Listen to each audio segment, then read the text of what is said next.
Today's video tuturuan ko kayo ng ano guys, yung nauusong AI ngayon guys sa Gemini AI. Eto guys, ganito yung first step.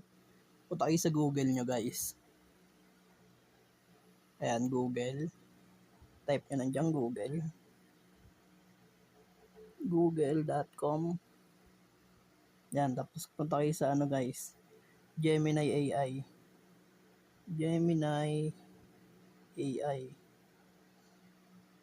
Ayan, tapos click nyo lang to guys oh. Click nyo lang yan. Then tayo nyo lang yan oh.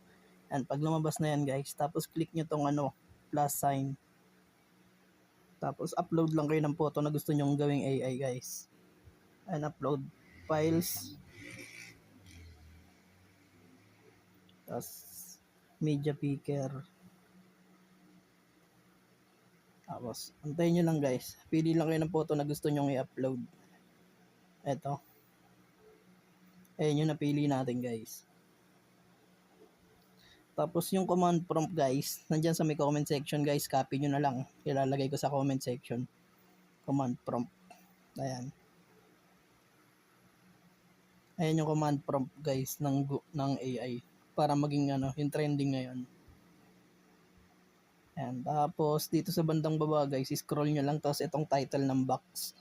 Tanggalin nyo lang yan guys. Edit nyo lang yan. Tapos kung ano yung pangalan na gusto nyo guys, ayun yung ilalagay nyo. Kunyari Adri.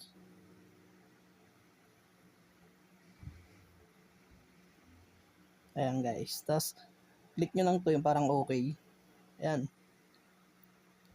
Tapos antayin nyo lang guys. Antayin lang kayo ng mga ilang seconds.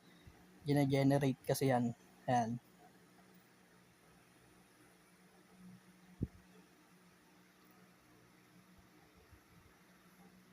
Medyo matagal lang guys. Tagal kasi na internet namin. Bagal.